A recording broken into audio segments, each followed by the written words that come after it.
우리 삶을 주관하신 아버지 하나님, 저희들 지난 한 주의 삶 속에서도 하나님께서 함께 해주셔서 오늘도 저희들 건강한 모습으로 이렇게 말씀의 자리 가운데 인도해 주신 은혜에 감사를 드립니다. 아버지 하나님, 오늘도 하나님께서 부르신 귀한 청년들 한 사람 한 사람, 오늘도 주의 말씀 가운데 하나님의 뜻을 깨닫고 그 말씀대로 살아가고자 오늘도 말씀 앞에 나왔사오니, 오늘도 성령님께 친히 임재하여 주시사 오늘도 말씀을 통하여 하나님의 뜻을 밝히 깨닫는 귀한 시간 될 수 있도록 하나님 도와주시옵소서. 오늘도 부족한 주의 종을 하나님 말씀은 절한 자로 세우셨사오니 말씀을 전하는데 부족함이 없도록 성령님께서 함께 해주시고 주의 종의 모습은 감춰주시고 오직 하나님 말씀만이 이 시간 우리들의 각자의 마음속에 새겨질 수 있도록 주님 도와주시옵소서. 모든 것을 하나님께 온전히 의탁하오며 감사드리며 예수 그리스도의 이름으로 기도드립니다. 아멘. 네, 사랑하는 우리 귀한 청년부 친구들 한 사람 한 사람을 진심으로 주 안에서 사랑하고 축복합니다. 비록 얼굴을 함께 보지 못하고 오늘 이렇게 영상 설교로 대체를 하지만요, 그래도 언제나 이 마음속에 여러분을 향한 마음만은 결코 사그라들지 않음을 이 시간 또 부끄럽지만 고백해 봅니다. 우리 여러분, 오늘도 말씀 안에서 하나님의 뜻을 밝히 깨닫는 시간 되길 소망하고요, 더 나아가서 여러분의 삶의 자리에서 정말 그 말씀대로 살아갈 수 있는 우리 귀한 속죄교회 청년들 한 사람 한 사람 되기를 또한 소망하고 축복합니다. 특별히 오늘은요, 데살로니가전서 5장 16절에서 18절까지의 말씀을 중심으로 해서 일상 속에서 하나님 안으로 들어가는 길이라는 제목으로 함께 하나님의 말씀을 나눌 텐데요, 이 말씀을 통해서 앞서 말씀드린 대로 정말 일상 속에서 날마다 하나님과 동행하는 삶을 살아갈 수 있는 저 그리고 여러분이 되기를 진심으로 소망해 봅니다. 브레스 파스칼이라는 분의 주님, 저는 알고 있습니다 라는 고백적인 시가 있습니다.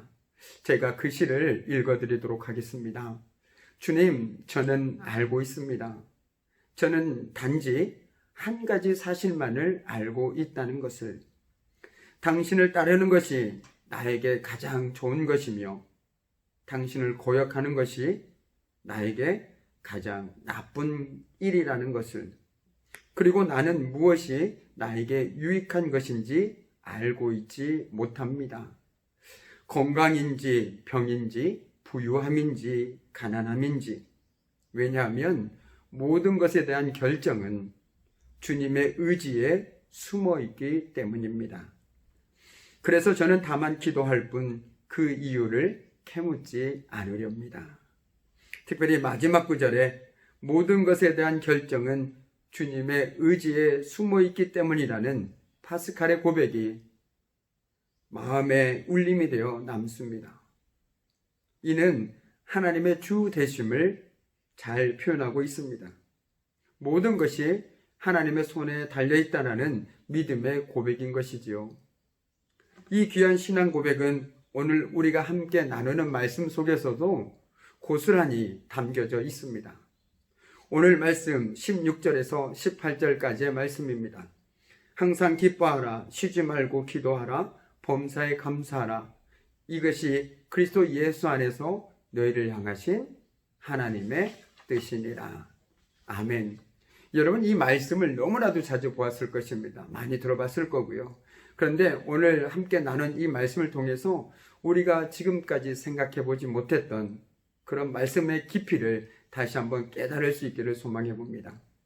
기쁨과 기도와 감사, 마치 서로 다른 셋을 이야기하고 있는 것 같지만 실상은 하나와 같습니다. 무슨 말씀이냐고요? 좀 더 포괄적인 의미에서 본다면 그 행위가 담고 있는 의미는 너무나도 분명하다는 것이죠.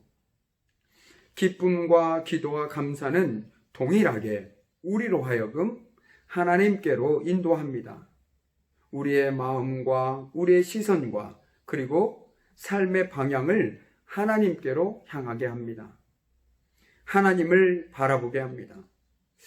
우리는 이스라엘 백성들의 삶을 통해서 그들이 하나님을 바라보지 못했을 때 그들의 삶의 풍경이 어떠했는지 너무나도 잘 알고 있습니다. 그들의 일상은 원망과 불평으로 가득했습니다. 물론 그들이 닥친 삶의 여러 문제들도 있었겠지만 그 근본적인 이유는 그들에게 하나님의 자리가 없었다라는 것입니다. 그들은 하나님을 의식하지도 바라보지도 않았습니다. 하나님을 신뢰하지도 않았습니다. 그런데 오늘을 사는 우리의 일상도 이와 크게 다르지 않습니다. 그런 의미에서 기쁨과 기도와 감사는 우리 삶의 현장에서 하나님을 더듬어 찾는 디딤돌이 되어줍니다. 평범한 우리의 일상에서 우리를 하나님 안으로 초대합니다. 그럼으로써 모든 상황 속에서 하나님을 의식하고 그분을 신뢰하며 살아가게 된다는 것이죠. 자, 그렇다면 어떻게 하면 항상 기뻐하라 했지만 과연 어떻게 하면 그것이 가능할까요?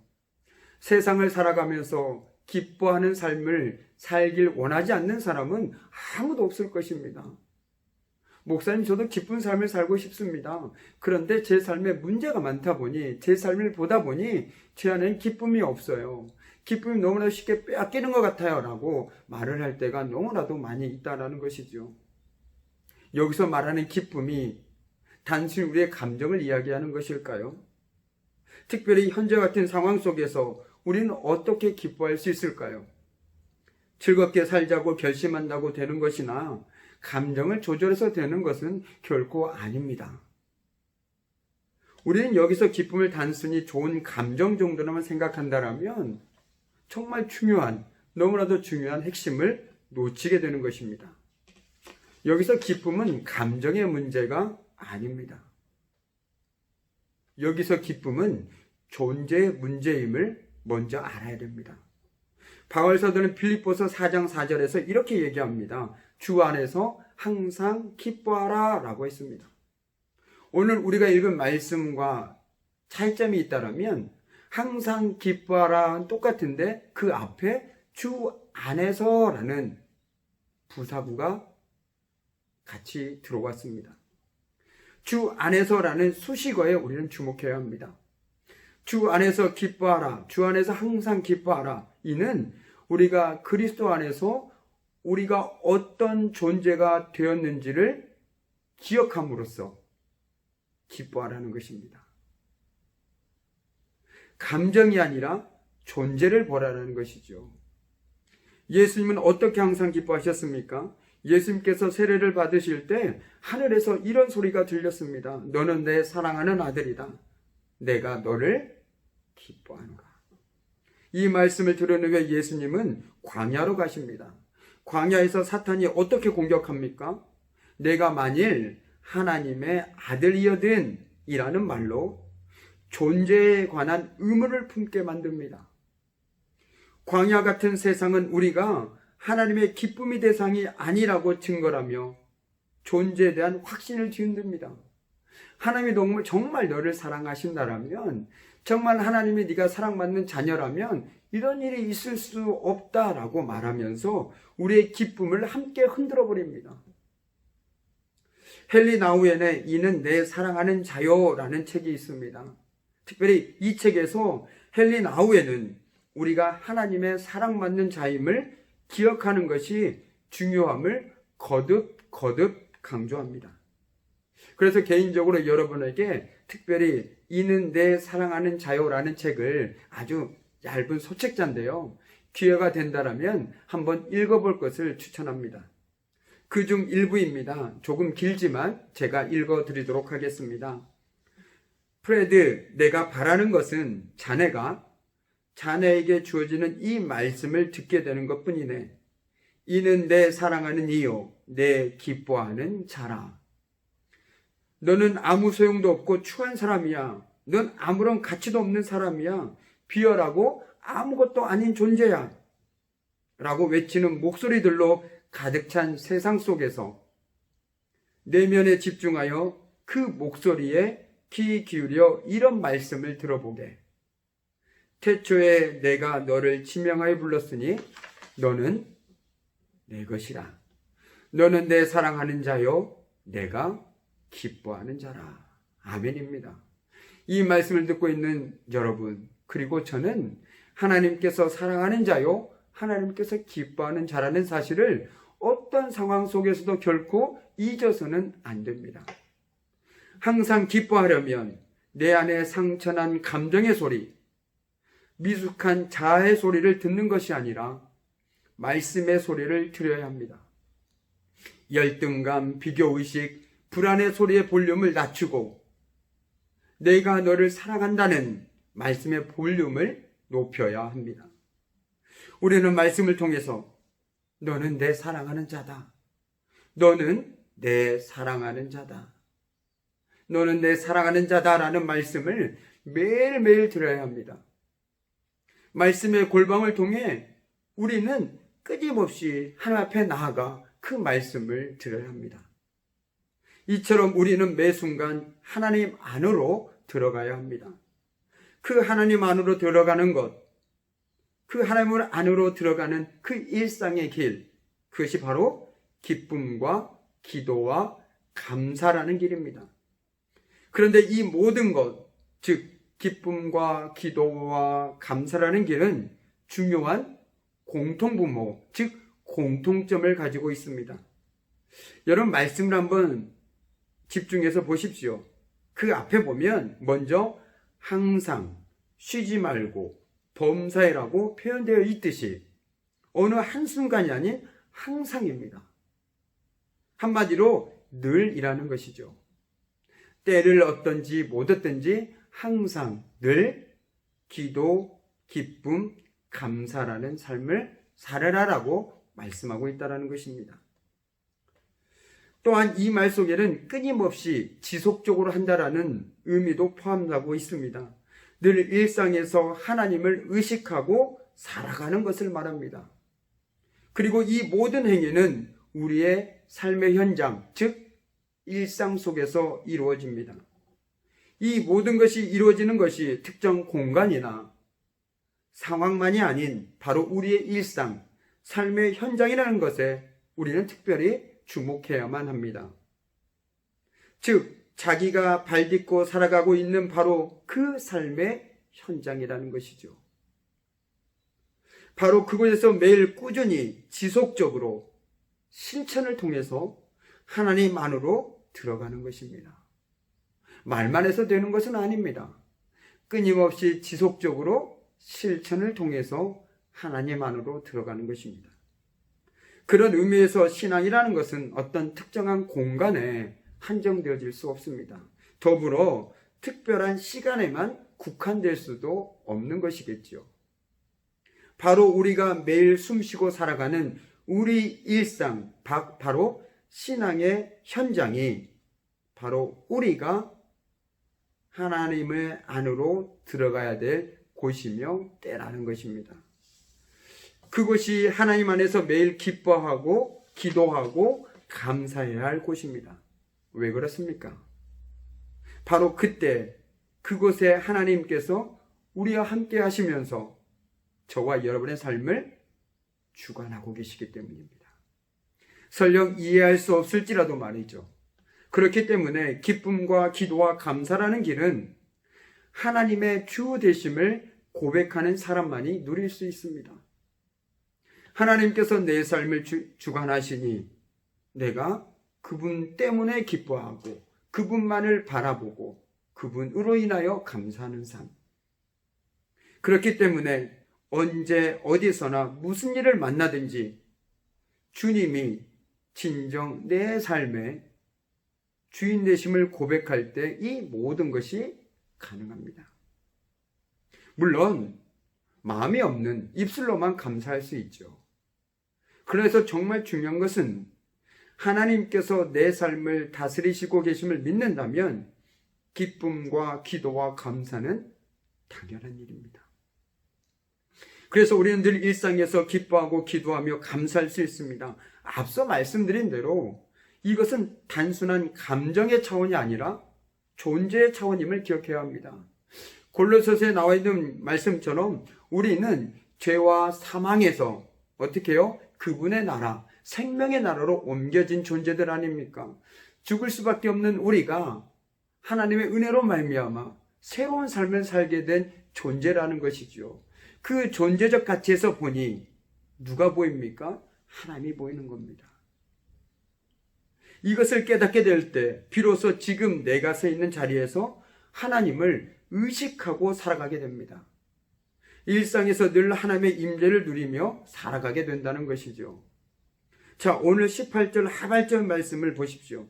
이것이 그리스도 예수 안에서 너희를 향하신 하나님의 뜻이니라. 뭐가요? 뭐가 하나님의 뜻이라고 말씀하고 있습니까? 이것이 무엇일까요?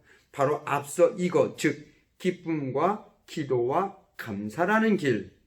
이것이 바로 우리로 하여금 하나님 안으로 들어가게 만든다라는 겁니다.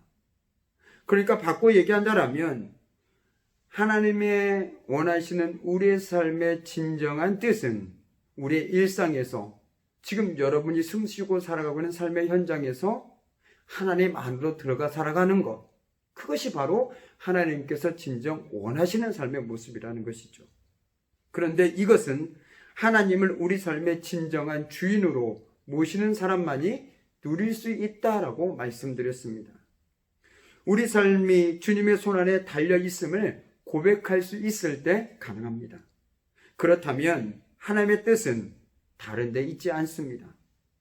바로 우리의 일상에서 늘 하나님을 의식하며 그분만을 바라보고 신뢰하며 살아가는 것이죠. 그분의 통치와 다스리심을 받으며 살아가는 것입니다. 왜냐하면 하나님만이 우리의 진정한 주인이시기 때문입니다. 그렇게 오직 그분의 말씀에 영향을 받고 그분만을 바라보고 살아가게 됩니다. 그러기 위한 우리의 몸짓이 바로 오늘 말씀에 나오는 세 가지 동사입니다. 즉 기뻐하라, 기도하라, 감사하라. 이것은 복을 받기 위한 수단이라고 보기보다는 기뻐하며 기도하며 감사하는 삶을 통해서 내 삶 속에 하나님을 의식적으로 자꾸만 초대하고 내가 하나님 안으로 들어가기 위한 몸짓이라고 보는 것이 더 타당하지 않을까 생각한다는 것입니다. 이 몸짓을 통해 우리는 하나님 안으로 자꾸만 들어가게 됩니다. 일상에서 하나님의 주되심을 인정하고 그분의 다스리심을 누리게 됩니다. 기뻐하다 보니, 기도하다 보니, 감사하다 보니 하나님이 내 삶에서 너무나도 커 보이게 되더라는 것이죠. 그럼 어떻습니까? 그분만 보이게 되는 것입니다. 우리가 왜 일상에서 하나님이 자꾸만 보이지 않을까요? 다른 것들이 더 커 보이기 때문이 아니겠습니까? 하나님이 커 보인다라면 하나님밖에 보이지가 않습니다. 그러나 우리 일상에서, 우리 삶의 현장에서 보이는 것들은 하나님이 아닌 다른 것들이 너무나도 더 커 보이더라는 것이죠. 그렇기 때문에 우리가 그분 안에 들어갈 수 없고 그분을 의지할 수도 신뢰할 수도 없는 것입니다. 이제 말씀을 마무리 짓도록 하겠습니다. 지금 여러분은 어떤 삶을 살아가고 계십니까? 하루하루 코로나19로 해서 불평과 원망의 삶을 살아가시고 계십니까? 왜 이런 일이 닥쳤는지 누군가를 원망하며 불평하며 살아가고 계시지는 않으신가요? 그 삶의 모습이 어떠하든 하나님을 향한 신뢰와 확신으로 힘을 내십시오. 주님의 주되심을 고백하며 여러분의 각자의 삶의 현장에서 주님을 삶의 주인으로 모시기 위해서 몸부림치십시오.